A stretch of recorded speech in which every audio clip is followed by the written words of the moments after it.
Hey, YouTube theologians. This is Sunday drive home. Today is the Sunday after Epiphany. January 6th was probably last week.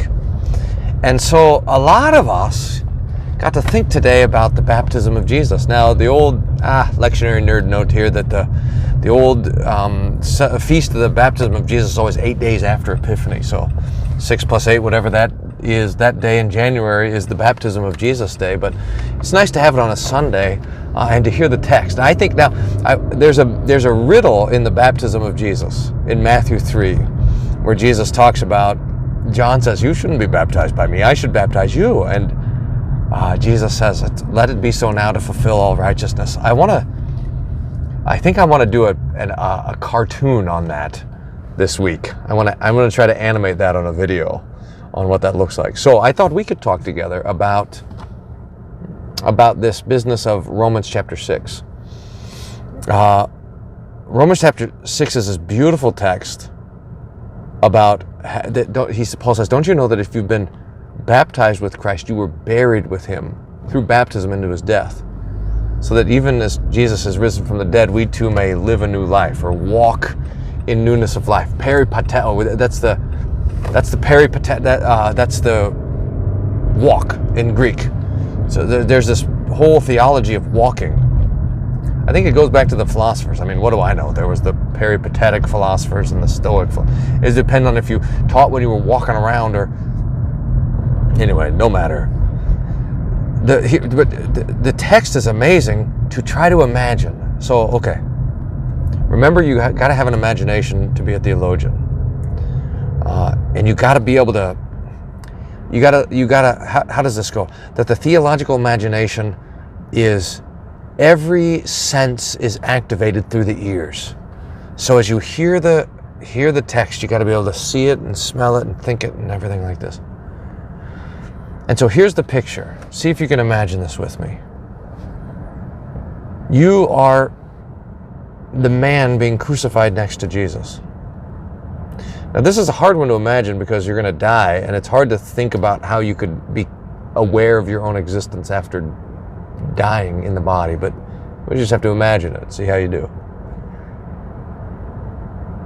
And you're there and you're being crucified with Christ. I mean, that's what Paul says. I have been crucified with Christ. It's no longer I who live. So you're dying next to Jesus, and Jesus dies, and you die.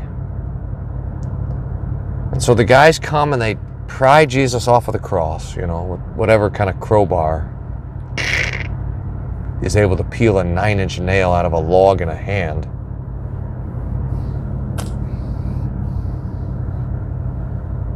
And they peel Jesus off the cross, and they then come and peel you off the cross. They take your body and they lay you on the slab down on the ground, and they give you a quick wash, and they cover you, wrap you in a little body bag, just like they wrapped Jesus.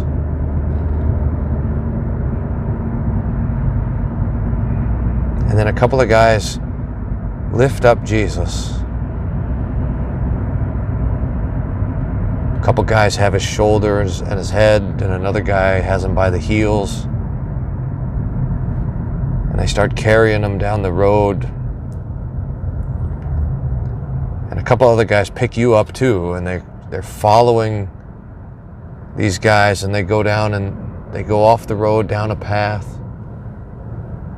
And they're carrying you along and Jesus along, and then they go and they find the tomb, this cave carved out of the ground. And they take Jesus in there, into the grave, and they lay him down on the slab. And then they take you and they lay you right next to him.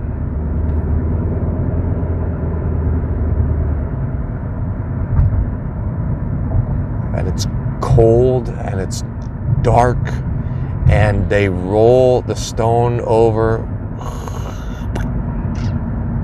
They close the grave, and there you are. buried with Christ.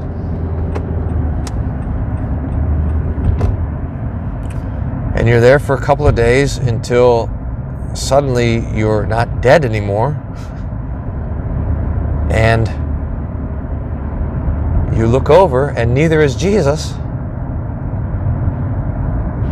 And you're surprised and he is smiling like he knew this was going to happen.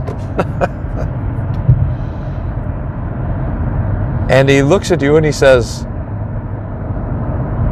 let's get out of here. And he sits up from the grave and he's alive. He's perfectly alive. He's resurrected from the dead. He takes the thing off of his head and he folds it up and places it back down there, and he lifts and he helps you up too. And he walks out of the grave, and hand in hand you go out with him.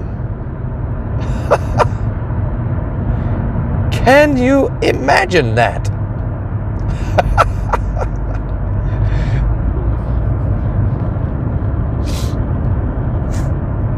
Oh man, that's what Paul's talking about. He says, do you not know that as many as us as have been baptized into Christ Jesus were baptized into his death? We were therefore buried with him through baptism into death, you know, that just as Jesus is risen from the dead, we too might live a new life. That is baptism.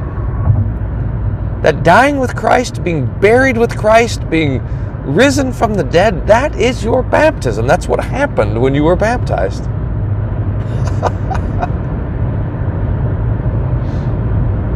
Now Paul says that baptism of yours changes absolutely everything.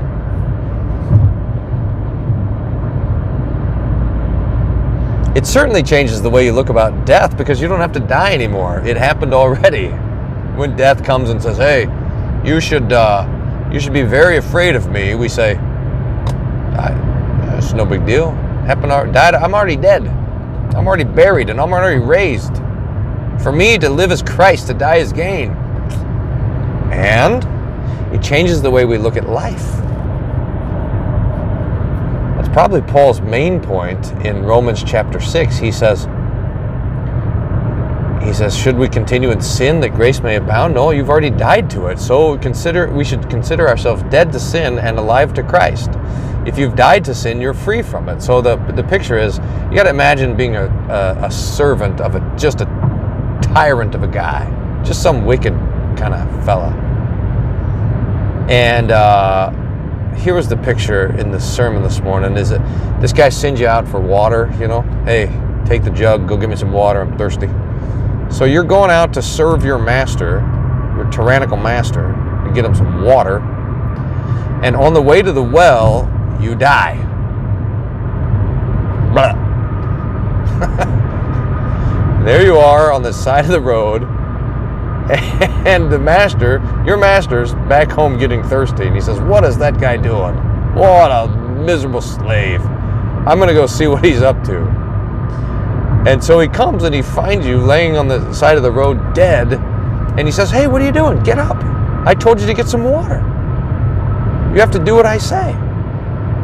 Well, that would be true if you weren't dead. But when you die, you're free from if you're a slave and you die, you're free from your master. And St. Paul says that we were enslaved to sin, but we've died to sin so that we no longer owe it a thing.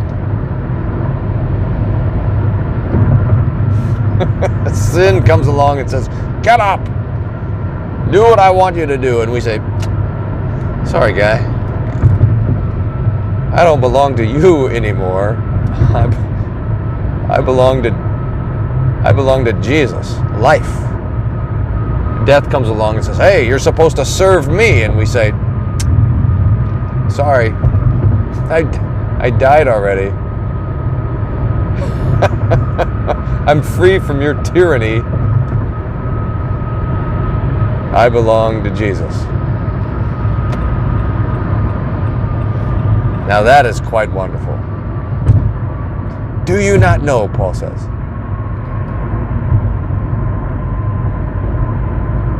that you were baptized into Christ's death? Oh, God be praised for that. Now, that's a short one, but that's a good place to stop. Happy Sunday drive home.